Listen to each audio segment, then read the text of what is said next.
El día de hoy vamos a comentarles una experiencia que hemos tenido fusionando dos grandes ramas, la rama de software, ¿no?, con agentes, pero también un poco de química, ¿no? Nosotros tenemos un proyecto que busca reducir emisiones de dióxido de carbono y hemos encontrado una solución relacionada a agentes que el día de hoy les vamos a comentar. Entonces, en la primera parte, con una muy interesante introducción justamente a nuestro proyecto, Maciel nos va a explicar.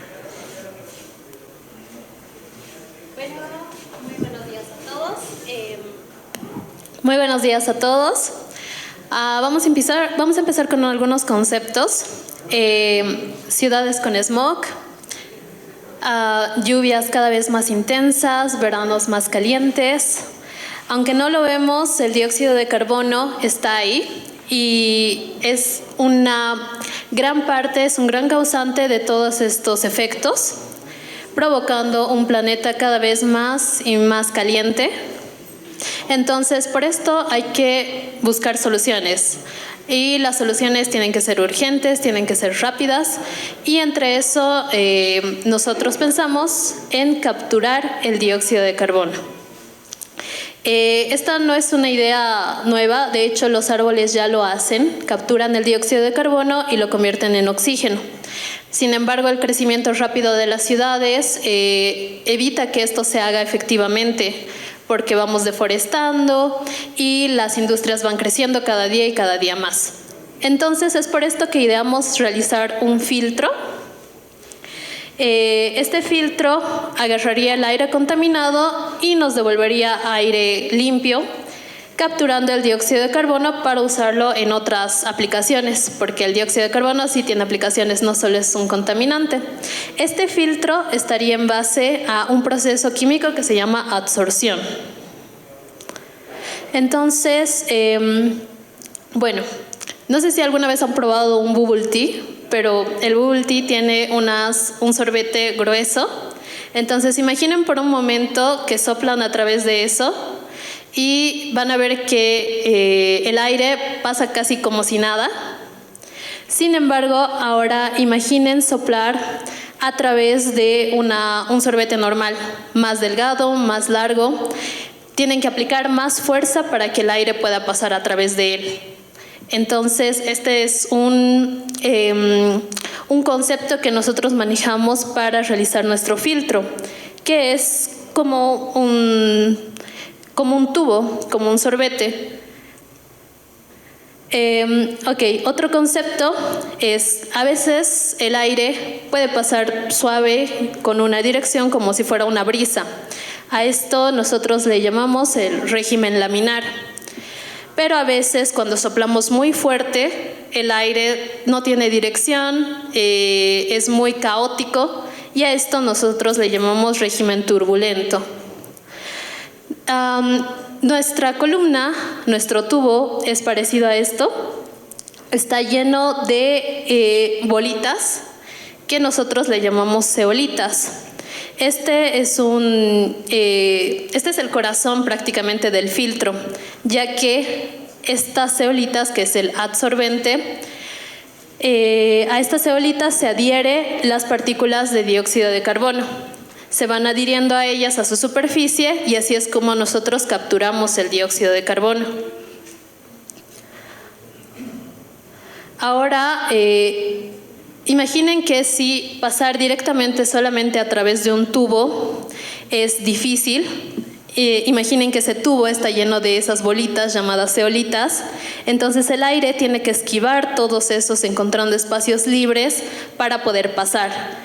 Entonces, mientras va pasando, ocurre un fenómeno que se llama caída de presión. Además de todo eso, tenemos otra variable más, que sería, por ejemplo, si nuestro tubo tiene una superficie lisa o si tiene una superficie rugosa. Eso también afecta a todos nuestros cálculos. Y es que si nosotros tenemos un tubo más grande, una columna más grande, si tenemos zeolitas más grandes, zeolitas más pequeñas, si tenemos un régimen laminar, un régimen turbulento, si usamos más energía o menos energía, todo eso tenemos que volver a calcular todo lo que ya habíamos calculado antes. Tenemos que realizar nuevamente las mediciones, calcular de nuevo, revisar la bibliografía, y es por eso que es muy cansado. Así que, y si tuviéramos un asistente que automatizara todo este proceso de cálculo y recálculo. Muchas gracias. Entonces, y ahí es donde vimos una alternativa, algo que este año y el año pasado se puso en boga, que son los famosos agentes, ¿no? Creo que no llega tan lejos, te voy a cambiar de lugar.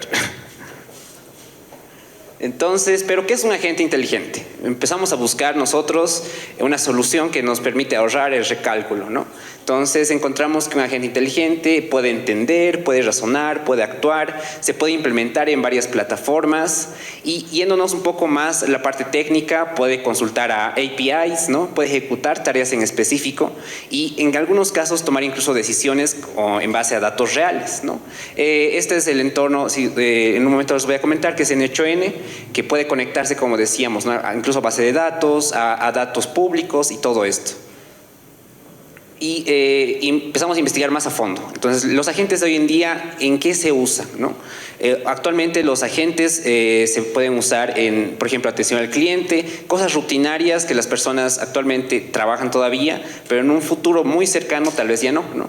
Asistentes financieros, soporte técnico, relacionados a monitoreo, tal vez incluso relacionados a educación, con tutores personalizados. Pero también podemos utilizarlo en un laboratorio de química, que es en donde justamente nosotros hemos pensado usar este agente. Luego, ya sabíamos, tenemos ya una idea de que un agente podría ayudarnos, pero vimos que puede implementarse en varios lugares.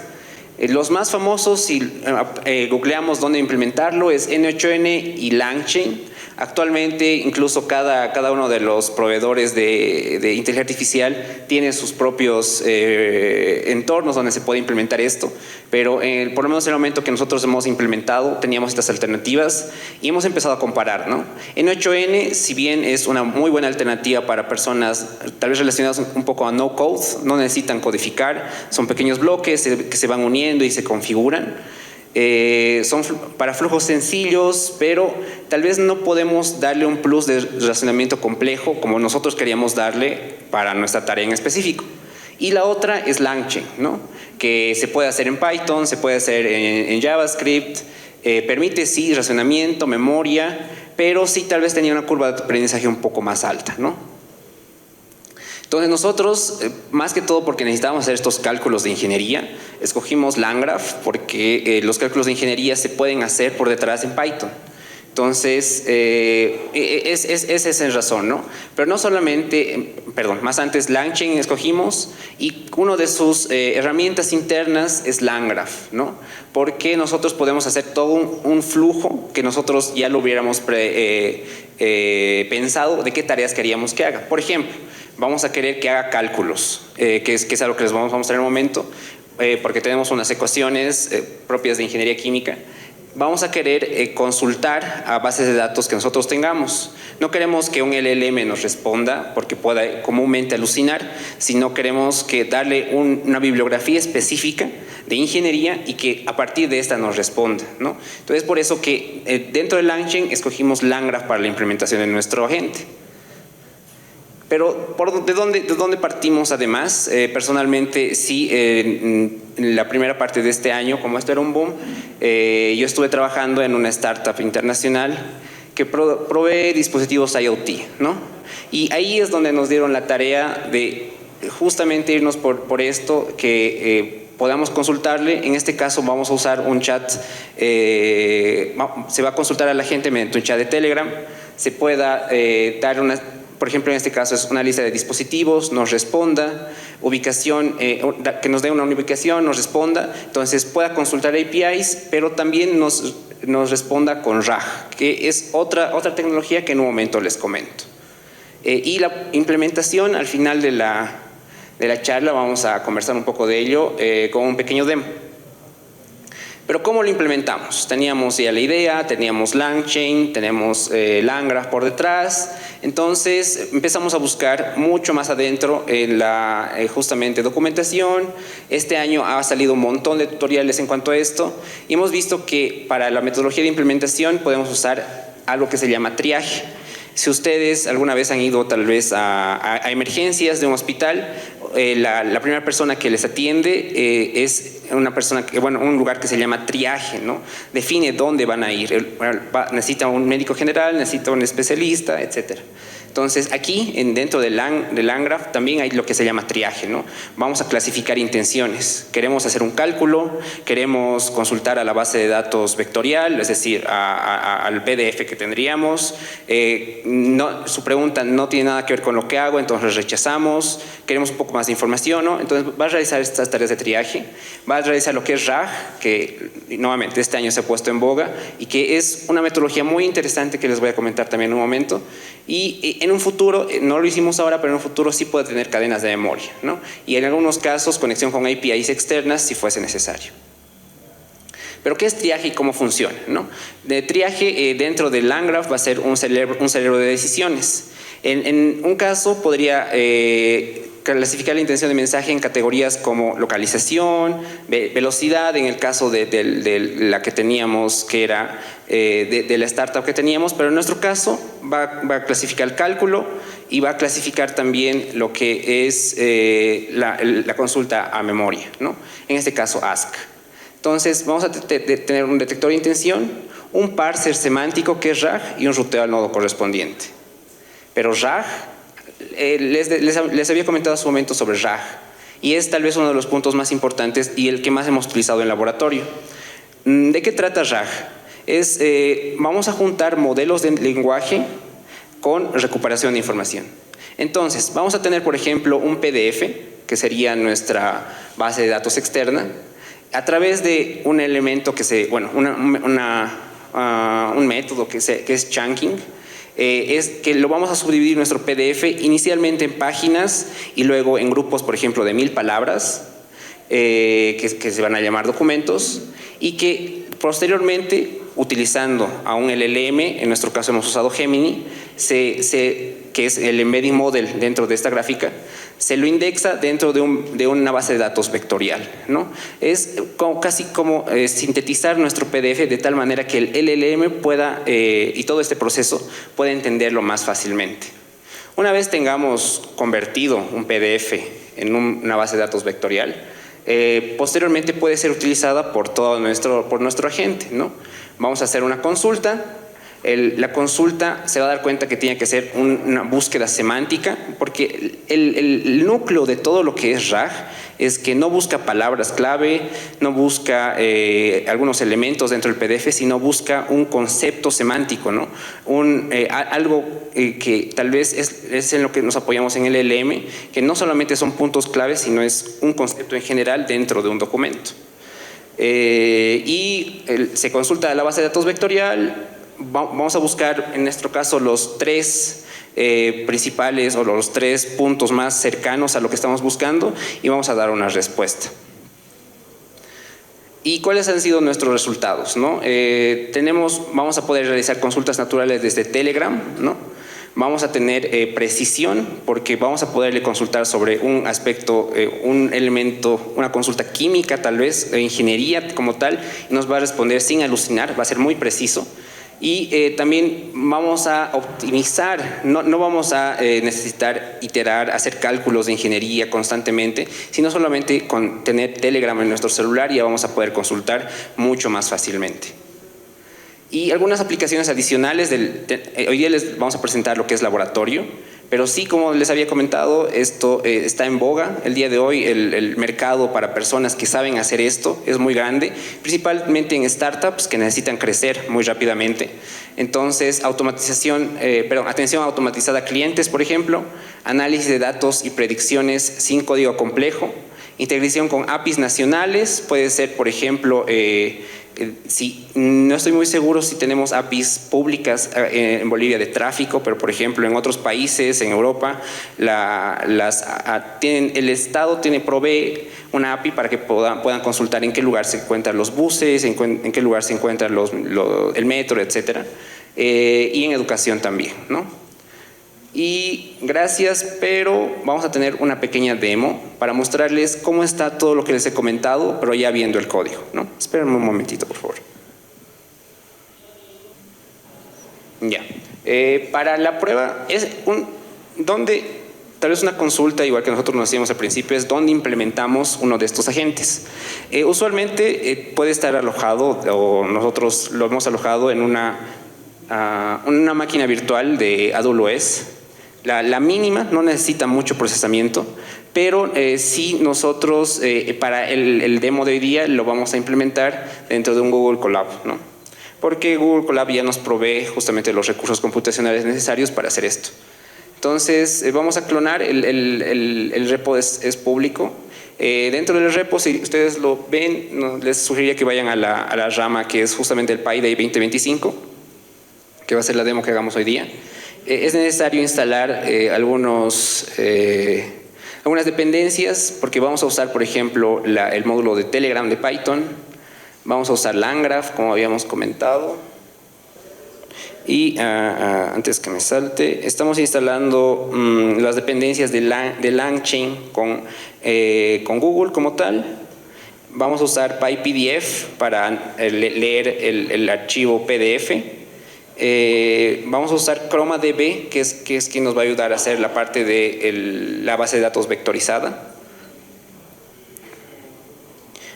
Otra dependencia de Chroma. Y bueno, nos vamos a ir justamente a la carpeta que es Agent LangGraph, ¿no? Como decía, nos vamos a mover a la rama de PyDay 2025. Y ahí vamos a esperar un ratito a que termine de descargar las dependencias.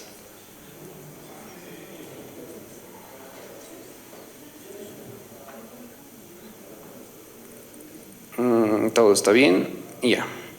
Entonces, antes de, bueno, si ustedes, como les decía, esto es público y lo van a poder verlo luego en sus casas, pero algo importante que tenemos que tener son algunas conexiones que va a tener nuestro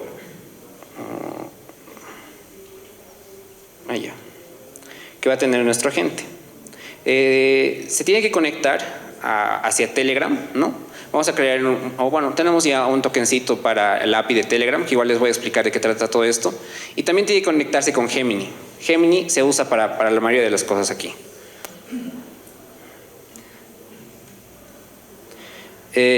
Por si acaso, si no lo han hecho antes, para hacer un bot de Telegram, no es nada difícil. Si lo quieren hacer, por ejemplo, con WhatsApp, sí se complica mucho la cosa porque son muy restrictivos.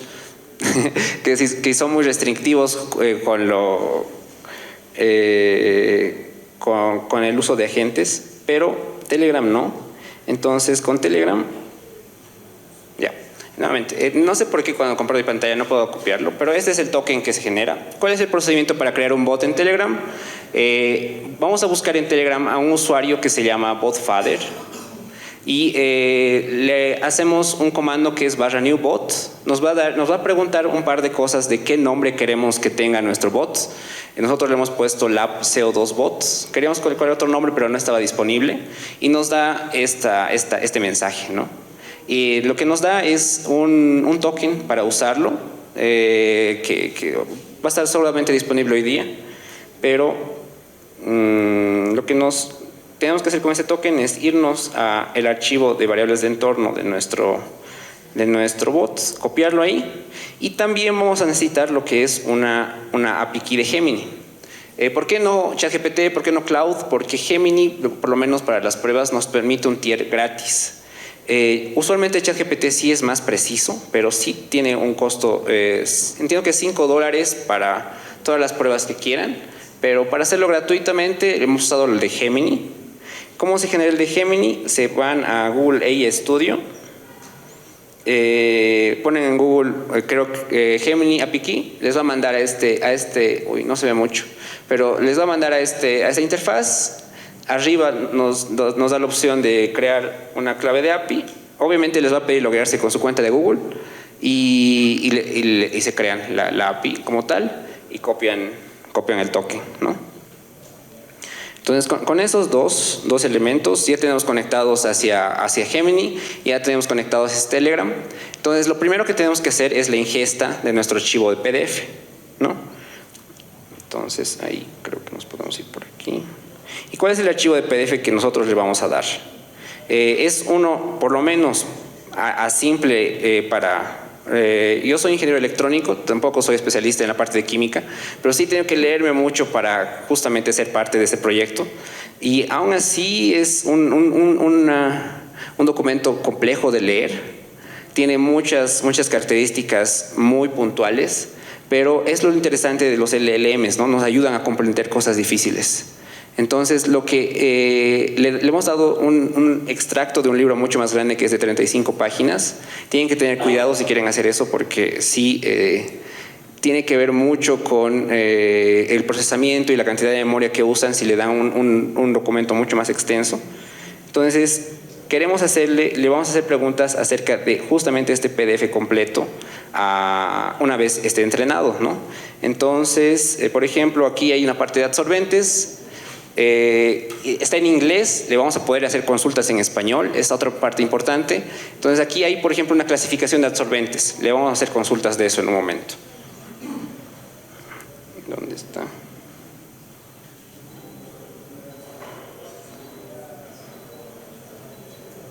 Y viendo un poco más adentro lo del código, a ver, voy a intentar acercarme.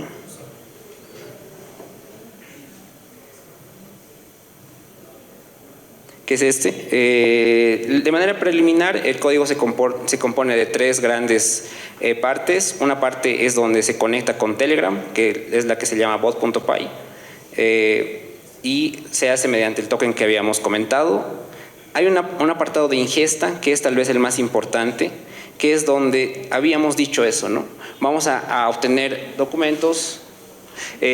Vamos a obtener hojas, lo vamos a dividir en cada 1000 palabras va a ir aprendiendo y todo se va a vectorizar en una base de datos. Y por último el agente, ¿no? Nuestro agente lo que hace es conectarse con este caso el modelo Gemini 2.5 Flashlight. Lo que hace es realizar en Python cálculos de ingeniería, ¿no? Nosotros tenemos una ecuación de Colebrook, una ecuación de Reynolds y una ecuación de caída de presión que mencionaba Maciel hace un momento, y vamos a tener una función para correr los cálculos. Posteriormente, lo que hacemos, y es interesante, tenemos un módulo de clasificación, ¿no? El mensaje que le dé, le voy a decir, clasifique el mensaje del usuario en una de estas categorías, ya sea calculation, RAG query, que va a ser la consulta a la base de datos, y about, que es dinos de qué trata el agente, y un ignore.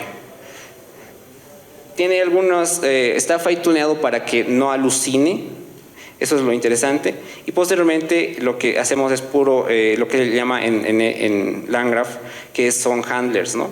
Para el cálculo hace esta tarea específica, para el query, tal vez aquí es un poco más desarrollado, ustedes lo van a poder leer, es hacer la consulta en la base de datos vectorial. ¿Qué pasa cuando sea about y qué pasa cuando es ignore, ¿no? Vamos a ver, lo más probable es que ya haya terminado la ingesta. Y una vez ha terminado la ingesta, ya puede correr nuestro bot. Tenemos por aquí a Telegram. Y podemos, por ejemplo, hacer esta consulta que habíamos probado más antes, que va a ser una de las últimas porque el tiempo se nos agotó. Entonces se inicia nuestro bot, le decimos que le hemos preguntado una pregunta técnica. Lo que ha hecho la parte de triaje es definir, nosotros estamos haciendo RAG query, se va a la clasificación de RAG query y la pregunta es, ¿me puedes decir las propiedades del silicato 13X? Entonces, una vez ha sido ingestado la data, nos vamos a Telegram y nos responde justamente aquí, ¿no? Tiene las propiedades de purificación, el tamaño de apertura nominal es de 1.7 nanómetros y la clasificación es silicatos y aluminosilicatos, ¿no? Entonces, de esa manera nosotros, esto no está alucinando, la data se la saca específicamente del PDF o de la data que ustedes quieran. Y también se puede hacer cálculos matemáticos como, bueno, quiero el número de Reynolds con estos datos, ¿no? Y nos da los resultados del cálculo. Reynolds, factor de fricción o caída de presión. Tal vez nosotros en este momento les mostramos una aplicación de lo que puede hacer un agente, pero el límite es, desde mi punto de vista, la imaginación que todos tengan, el propósito que una startup que ustedes están empezando pueda tener o que las startups que actualmente están en el mercado puedan requerir. Y desde mi punto de vista, por lo menos el código que hemos logrado desarrollar aquí, que sí está basado en lo que sí está en Internet, es un punto de partida para nuevas y futuras aplicaciones, ¿no? Creo que eso sería todo de nuestra parte. Muchas gracias.